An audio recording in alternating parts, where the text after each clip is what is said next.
안녕하세요, 여러분. 집에서 보일러를 켜거나 수돗물을 틀 때 사실 우리는 모두 펌프의 도움을 받고 있는 거거든요. 근데 이 펌프 성능을 결정하는 게 뭐냐고 물어보면 대부분 좀 오해를 하고 계시더라고요. 흔히들 마력이 제일 중요하다고 생각하는데 과연 그럴까요? 오늘 펌프의 진짜 핵심이 뭔지 제대로 한번 파헤쳐 보겠습니다. 자, 그럼 바로 본론으로 들어가 볼까요? 우리 보통 이거 몇 마력짜리 펌프야? 이런 말 되게 흔하게 쓰잖아요. 뭔가 마력이 높으면 힘도 셀 것 같고, 그쵸? 근데요, 펌프 성능이 정말 이 마력 하나로 결정될까요? 결론부터 딱 말씀드리면 절대 아닙니다. 이게 우리가 펌프에 대해 갖고 있는 가장 큰 오해 중 하나예요. 왜냐면요, 마력은 사실 펌프 자체의 힘이 아니거든요. 펌프를 돌려주는 모터의 힘일 뿐이에요. 그러니까 펌프가 실제로 물을 얼마나 잘 밀어내느냐 하는 건 이 마력이랑은 전혀 상관없는 다른 두 가지 핵심 요소에 달려 있다는 거죠. 바로 그게 오늘 우리가 얘기할 가장 중요한 포인트입니다. 네, 바로 이겁니다. 모터 힘이 아무리 세다고 해도 그게 곧 펌프가 일을 잘한다는 뜻은 아니라는 거예요. 마력만 보고 펌프를 고르는 거요? 이건 마치 자동차 살 때 엔진 배기량만 보고 와, 이 차는 연비도 좋고 승차감도 끝내주겠네? 라고 생각하는 거랑 똑같은 실수인 거죠. 자, 그럼 마력이 아니라면 도대체 뭐가 펌프의 진짜 능력을 보여주는 걸까요? 바로 유량과 양정, 이 두 가지입니다. 좀 낯선 단어일 수도 있는데요. 이것만 딱 이해하시면 펌프라는 게 완전히 다르게 보이실 거예요. 먼저 유량부터 볼게요. 이건 아주 간단해요. 말 그대로 일정 시간 동안 얼마나 많은 양의 물을 보낼 수 있냐 이거거든요. 예를 들어 분당 몇 리터 이런 식으로요. 우리 샤워할 때 물줄기가 시원하게 콸콸 나면 좋잖아요. 그 물줄기의 양, 그게 바로 유량이라고 생각하시면 아주 쉽습니다. 다음은 양정인데요. 이게 진짜 재밌는 개념입니다. 많은 분들이 양정이라고 하면 그냥 물을 얼마나 높이 쏘아 올릴 수 있나 그 힘이라고만 생각하시거든요. 근데 그게 다가 아니에요. 양정은요, 물이 목적지까지 가는 동안 만나는 모든 방해물들, 그러니까 배관 벽에 부딪히는 마찰 같은 모든 저항을 이겨내는 종합적인 힘을 말하는 겁니다. 자, 이 그림을 보시면 양정이 확 와닿으실 거예요. 왼쪽 보세요.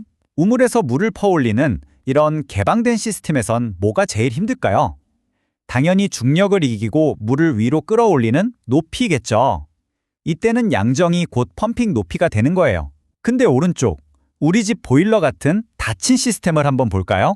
여기선 물이 그냥 배관 안에서 한 바퀴 핑 돌기만 하잖아요. 위로 끌어올릴 필요가 없어요. 그럼 펌프가 이겨내야 할 저항은 뭘까요? 네, 맞습니다. 바로 배관과의 마찰 저항뿐이에요. 이게 바로 양정의 진짜 의미입니다. 전혀 다르죠? 그래서 이런 닫힌 시스템에서는 양정을 계산하는 방식이 완전히 달라요. 배관이 총 얼마나 긴지, 얼마나 좁은지 이런 거 다 따져서 전체 마찰 저항이 얼마인지를 계산하는 거죠. 여기서 진짜 놀라운 사실이 하나 있어요. 뭐냐면 건물이 10층짜리든 30층짜리든 그 안에 있는 난방 순환 펌프의 양정은 건물의 높이랑은 거의 상관이 없다는 거예요. 중요한 건 오로지 그 배관 시스템의 마찰 저항이니까요. 신기하죠? 자, 지금까지는 우리 집 보일러 같은 작은 펌프를 예로 들어서 핵심 원리를 알아봤는데요. 이제 이 똑같은 원리가 스케일을 확 키워서 얼마나 거대하고 중요한 시스템에 적용되는지 한번 살펴보겠습니다. 바로 발전소 같은 곳 말이죠. 거대한 발전소에 있는 막대한 양의 물을 순환시키는 냉각수 펌프를 한번 상상해 보세요. 기본 원리는 우리가 방금 배운 유량과 양정으로 똑같습니다. 하지만 그 규모나 복잡성은 비교가 안 되겠죠. 그리고 만약에 만에 하나라도 이런 펌프가 고장나면 그 피해는 정말 상상을 초월할 겁니다. 이렇게 어마어마한 시스템에서는 아주 작은 실수 하나가 정말 큰 사고로 이어질 수 있거든요. 바로 이 지점에서 한정 KPS 같은 전문가 집단이 필요한 겁니다. 이분들이 하는 일이 뭐냐면 발전소의 심장이나 다름없는 이 펌프들이 항상 최고의 컨디션을 유지하도록 아주 정밀하게 진단하고 관리하는 거죠. 그럼 이런 전문가들은 펌프를 진단할 때 도대체 뭘 보는 걸까요?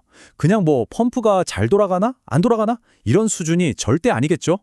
크게 세 가지 카테고리로 나눠서 정말 속속들이 들여다봅니다. 첫 번째는 성능 진단입니다. 말 그대로 펌프가 원래 설계된 만큼 제 성능을 내고 있는지, 효율은 괜찮은지 확인하는 거예요. 혹시 불필요한 진동은 없는지, 그리고 캐비테이션이라고, 이게 뭐냐면 물속에서 작은 공기방울들이 뻥뻥 터지면서 펌프에 손상을 주는 아주 무서운 현상이거든요. 이런 건 없는지 첨단 기술로 정밀하게 분석합니다. 두 번째는 상태 진단입니다. 이건 말 그대로 펌프의 종합 건강 검진이라고 보시면 돼요. 뜨거운 유체 때문에 펌프가 열 받아서 미세하게 모양이 변형되진 않았는지, 또 엄청나게 빨리 도는 회전축이 중심을 잘 잡고 있는지, 각종 부품들이 닳거나 손상된 곳은 없는지 정말 꼼꼼하게 다 살피는 거죠. 그리고 마지막 세 번째, 펌프 하나만 보는 게 아니라 펌프가 포함된 배관 시스템 전체를 분석합니다. 왜냐면 펌프는 혼자 일하는 게 아니잖아요. 주변 장치들과의 팀워크가 중요하죠. 그래서 펌프가 연결된 전체 배관 시스템과 얼마나 궁합이 잘 맞는지, 또 갑작스러운 상황 변화에 시스템 전체가 어떻게 반응하는지 시뮬레이션을 돌려보면서 시스템의 안정성을 종합적으로 진단하는 겁니다. 자, 이렇게 정밀 진단이 끝났습니다. 그럼 그 다음은 뭘까요? 당연히 해결책을 찾아야겠죠. 진단은 결국 문제를 정확하게 파악해서 가장 좋은 해결책을 내놓기 위한 과정이니까요. 지금 보시는 표가 바로 그걸 보여주는데요. 예를 들어 진단 결과 효율이 너무 떨어진다고 나오면 더 성능 좋은 펌프나 밸브로 시스템을 업그레이드하고요. 정렬이 틀어지고 변형이 생겼으면 구조물을 다시 정확하게 바로 잡아주는 거죠. 부품이 닳거나 손상됐으면 당연히 새 것으로 가공하거나 교체하고요. 이처럼 정확한 진단이 있어야만 최적의 솔루션이 나올 수 있는 겁니다. 결국 우리는 맨 처음의 질문으로 다시 돌아왔네요. 오늘 이야기에서 딱 하나만 기억하셔야 한다면 바로 이겁니다. 펌프는 마력으로 고르는 게 아니다. 진짜 중요한 건 뭐다? 내가 원하는 만큼의 양을, 이게 바로 유량, 모든 저항을 이겨내고, 이게 바로 양정, 제대로 보낼 수 있는가?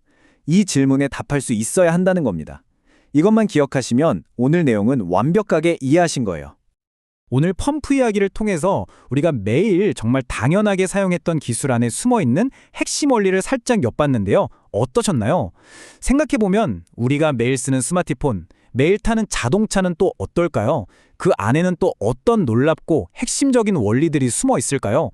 오늘 이야기가 우리가 일상 속에서 마주하는 기술들의 근본을 한 번쯤 생각해보는 그런 계기가 되었으면 좋겠습니다.